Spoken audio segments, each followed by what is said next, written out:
a good Wednesday night to Olay and all of you. How's everybody doing? You know, I am in such need of a haircut. I don't know what's going on here. And then this whole thing. And then this is so, oh my gosh, I can't wait. Tomorrow morning, finally, tomorrow morning. I think I'm gonna lose like 8 pounds when I get a haircut tomorrow. I'm like coming up on a mullet back here, it feels like. This is just too long for me. But it was like spring break. I couldn't get a haircut before I left, and then I was gone, and so it was like, all right, you know.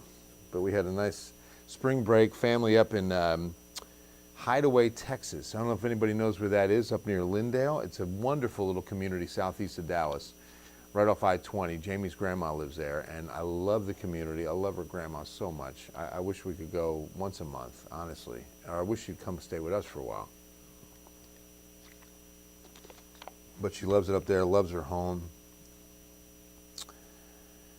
You too, Gene, see? I'm telling you, man. How's everybody doing? Temperatures outside tonight while I get the afternoon highs loaded up for you.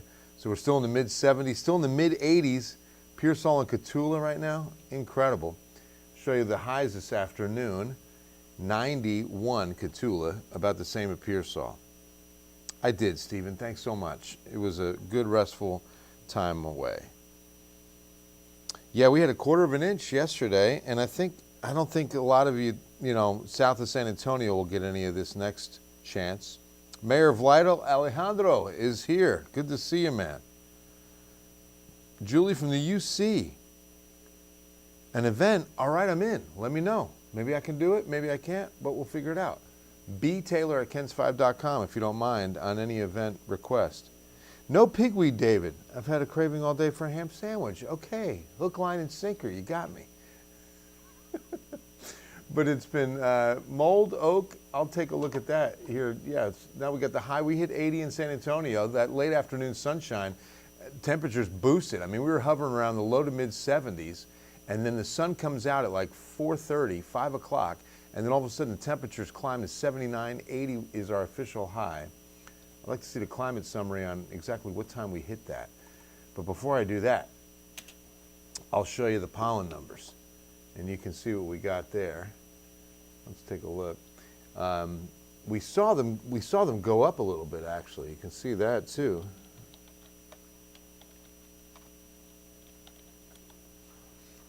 All right, so pass, and then we're gonna go San Antonio.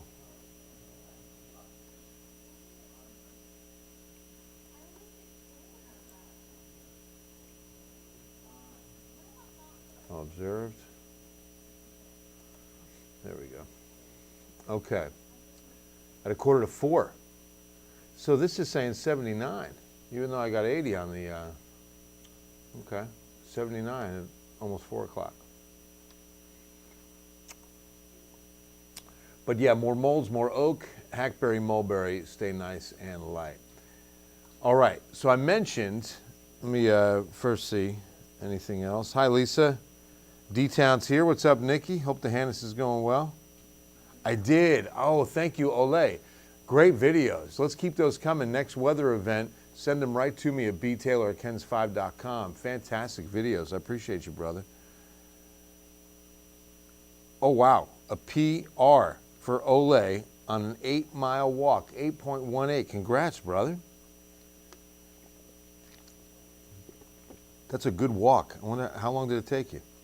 Atkins, silver looks good on. Thank you very much. Yeah, I'm not going to change that. No dyeing the hair or anything like that. If I put gel in it, which I just use hairspray, it darkens it and you don't see the silver. But I'm embracing the gray. Hey, Eric. You go lime green, Bill. East Texas. Lime green would be nice. Then we wouldn't see my hair on TV, though.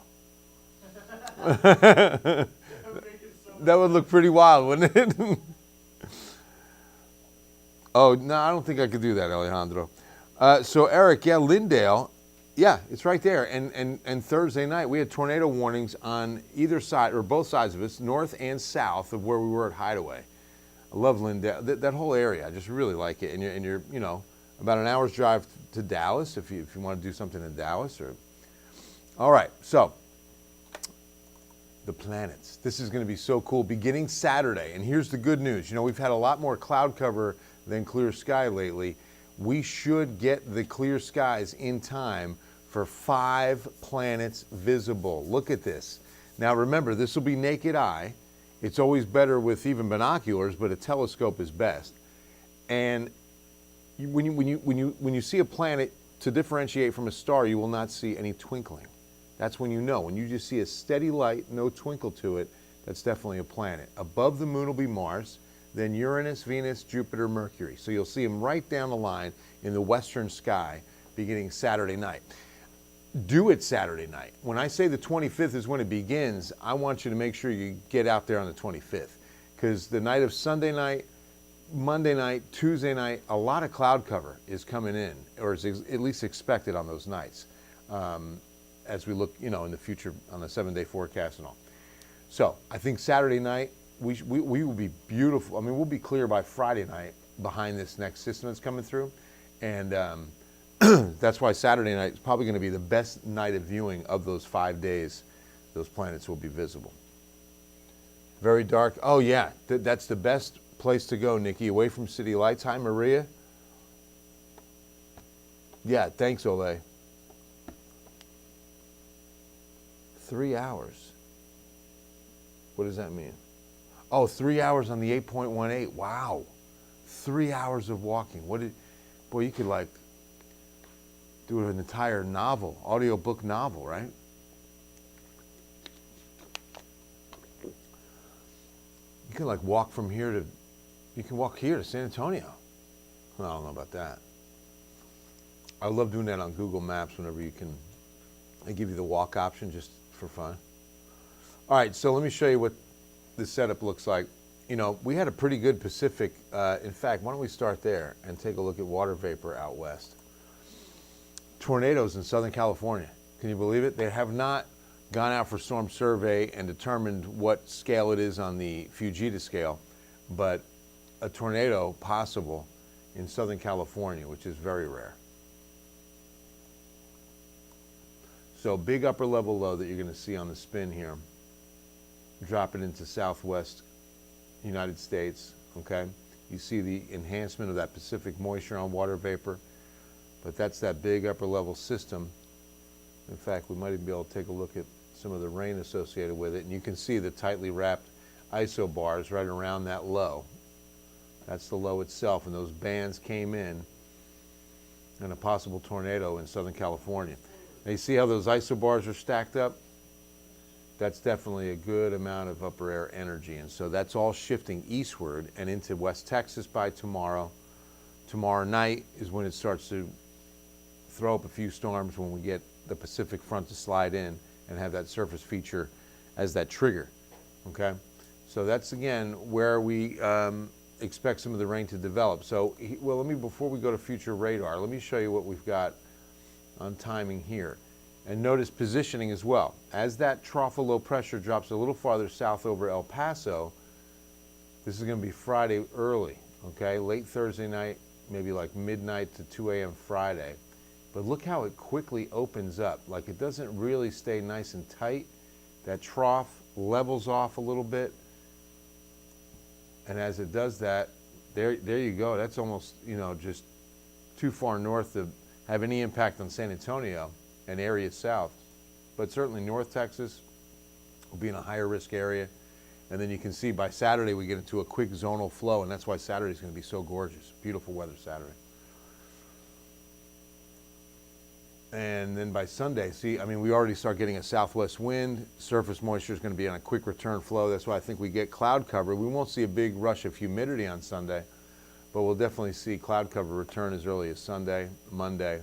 And that's why I say Saturday night for the planets is going to be your best bet. All right, so future radar. 7, 8 a.m., we see a few light showers developing east of the city mainly, but don't be surprised on a cloudy Thursday morning that we get a few light sprinkles during the commute. Yeah, Dawn, it's going to be really cool. Same during even, look at that, into mid-morning, the hill country, a few sprinkles, so even into early afternoon, and then there should be some just like today, late afternoon sunshine. We can see some breaks in the clouds are expected. Model did a decent job with this yesterday, so some some reasonable confidence on what we're looking at. Now, this is the line that develops, okay? You can see it as early as 1 in the morning. North of Del Rio and Rock Springs, the storms start firing. And these are the ones that we're going to have to watch closely, mainly Sonora and Junction, as you can tell, but northern Valverde County in the mix for this. These could be some pretty large hail-producing storms. Damaging winds are possible with any squall line like this. And notice how it lifts farther north. I mean, it's going to clip Fredericksburg, but it will not. It doesn't look like Kerrville gets any of the storm activity, but definitely a risk, and I'll show you that in a moment. But then it's a broken line into Friday morning for the San Antonio area. And notice as it moves in, we don't see anything intensifying. We see scattered showers through, there's 9, 10, 11 a.m., noon hour, everything is east of us, and we start watching temperatures climb. So we won't be cold, a Pacific front behind us, windy and dry coming in. But again, you can see where those storms are just kind of clipping. Now, before we show you the Severe Prediction Center's forecast of severe, their outlook, I want to take a look at another model. The HRRR is a good one to look at, and let's just see what it's saying about tomorrow. Very light rain, and look at that. Not even the storms that the NAM was showing, and not even close. Boy, much different depiction here. Narrow line of scattered showers even for the hill country. Nothing getting too strong at all, according to the HRRR. We could take a look, IBM. Oh, we may have been looking at the IBM. We sure were. All right, so let's look at that was the first one we saw. So now the NAM, 3 kilometer. Light precip, afternoon sun. All right, now the storms. All right, a little bit of heavier rain for San Antonio. Same timing. Nothing too ferocious out there. Hey, Tony Cortez, San Antonio should implement a lights out for parking lots, other places. I love that. That's a really good idea. You know, it's amazing how many buildings you see late at night when I'm driving home from Ken's that have all their office lights on. No one's there. And I mean, I'm talking about major city buildings. Like USAA is right down the street. I'll pass there. There are so many lights on at USAA. Now, I know there are some round-the-clock workers there, but not that many. I mean, we're wasting a lot of energy. But they're paying for it. So it's like one of those arguments. Is it, you know, can you call it waste if they're buying it? Same with water, right? But some of this is a bit of a limited resource, right? Energy as well as water, especially water. You hate to see sprinklers on when it's raining, but they're paying for it. So, you know, but it is kind of a waste of water. All right, so there's the NAM. Both are hard to see who's initializing better since there's no rain on the radar right now. But see, the NAM says there should be a few sprinkles over the hill country. So with that said, the IBM's handling things a lot better off the top because it's showing 0 rainfall on radar, which is the current situation. So now the SPC, and what they're saying about severe and the possibility of it is from Del Rio through Rock Springs and then north to Dallas-Fort Worth. It's really not in the San Antonio metro. We do have a 1 out of 5 that goes into Kerrville, Bandera, almost Uvalde, Brackettville, and then just north of Eagle Pass. 1 out of 5, 2 out of 5, Del Rio, Rock Springs, Sonora. Not much rain, okay? Don't get excited or don't think your rain gauge is going to get much of a deposit here. You can see we're at 1/4 of an inch at best. I mean, 1/4 of an inch at best. So we make 0 dent in this drought monitor. The drought report shows you that nothing has really changed. This will be updated tomorrow. The exceptional pocket, still the worst in the state. This is the largest exceptional drought area in all of Texas right here. So, all right, 7-day forecast time. Temperatures are staying above average. We do get a dip below average next week. Looks like clouds and maybe a damp pattern for Tuesday, but the 7-day forecast will show you a lot of 80s. In fact, 5 out of the 7 days are in the 80s. 84 to 85 to wrap up the work week.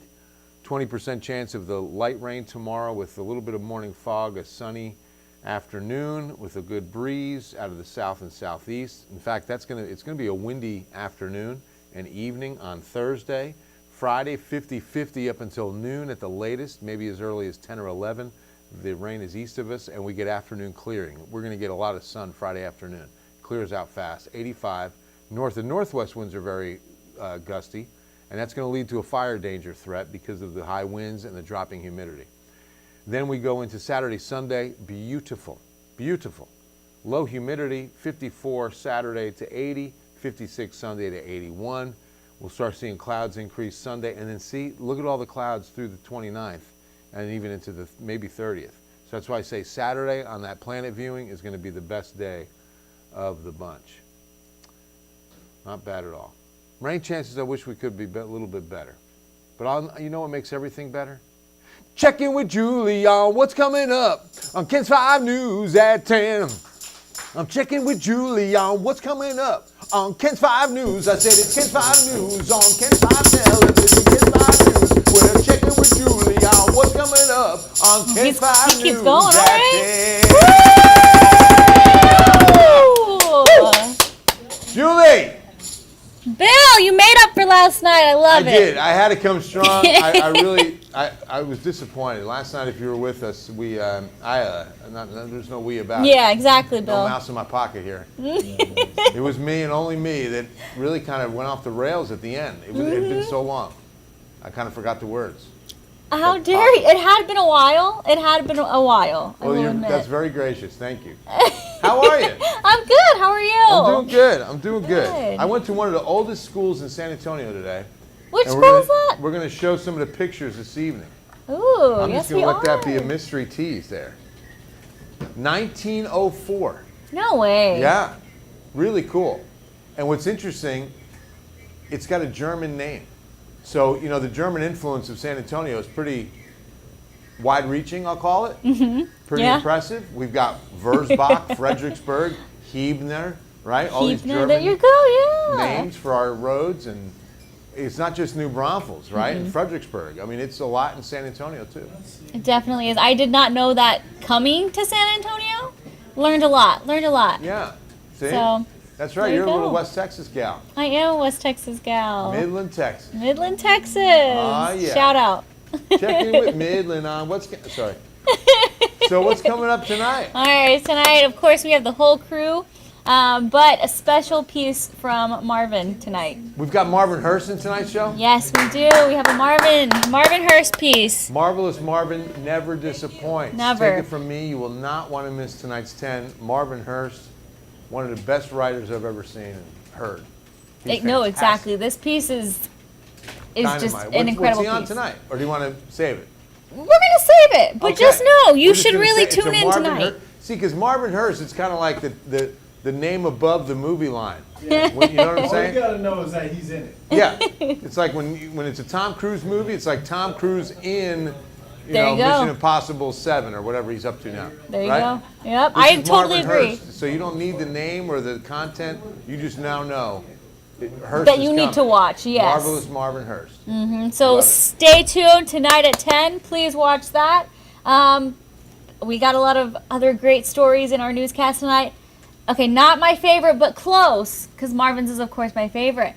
We have a 3D printed cheesecake, and we'll tell you more about that tonight. 3D printed and it's edible? Yes. Allegedly. Who's going to try that first bite of a 3D printed? I'd They be did a for 3D printed rocket. 85% of that rocket. Remember last week or no, 2 weeks ago now? They had to scrub the flight. Oh, yes. But yes. 85% of that rocket they were going to launch into space was 3D printed. I didn't know that. Yeah, it was unmanned, but it was that was impressive. I said, okay, this 3D printing thing is getting crazy. Yeah. No, it definitely is. But we're excited. I would definitely try this cheesecake. I'm not going to lie. I love sucker cheesecake. for cheesecake. Me too. Yeah. Me too. You know, they have factories out at the mall. There's a cheesecake factory. Like they literally, they're just putting out cheesecake. As they should, Yeah, Bill. it's called the Cheesecake Factory. You just go there. There's factory workers, and they're putting cheesecake out like by the hour. They're Oompa Loompas. Oompa Loompas. I love it. Well, that sounds like a great 10 p.m. newscast, Julie. Thank We you got very it all much. tonight. Thank you. Love it. There's Alicia Nieves and Irissa and Hannah Tita. I mean, we got the whole crew heading out on a big Wednesday night. Alicia, what's going on? Oh, there it is. Oh, yeah. Was it your grandma's birthday? 89 years old. And we didn't surprise her this year. I was very disappointed. We can surprise her later Okay. if you want. I got to surprise her on her birthday one year, and it was so fun. And I've never been so stressed after that because I was like, how am I going to top that? Like, she's just going to expect every birthday to be Right, you get like Wayne Brady or something. No, her grandma's so sweet. All right, guys, I love y'all. Here's the rest of your 7-day forecast. I don't ever want to go to a 10-day. Some stations do that. Not me, man. 7's tough enough. You gotta say you're such tired 21 day. There it is. No way. Oh, my goodness. How bad Friday? No, not bad at all. Galveston might even see a few storms into probably Sunday, but not Friday. I think you're okay, Louise. Eric, I haven't heard of Will's Point. Hi, Vanessa. Del Rio, hi, Stephanie. We may, but only because I washed my truck. Well, and I'll tell you what, it's not looking as if it's a sure thing. I mean, every model is showing us north of Del Rio. I would not be too concerned with being in that 2 out of 5. Buenos noches and buenos nachos, Olegario. Love you, man. Terry, good to see you. Hope all is well in church tonight. But, yeah, like I said, I don't want anybody in Del Rio being too concerned. It looks like, most model predictions, a lot will change tomorrow. And we still have a good almost 24 hours, no, let's say 12 hours, when we're still going to be looking at data tomorrow and prepping you for timing on Del Rio. So Stephanie, make sure to tune in tomorrow. Snowmageddon, it goes super in depth. Where'd you see that? I'd like to see that too, Alan. All right, for now, it's a big God bless you guys on a Wednesday night. Have a wonderful Thursday as well, and we'll see you at 10.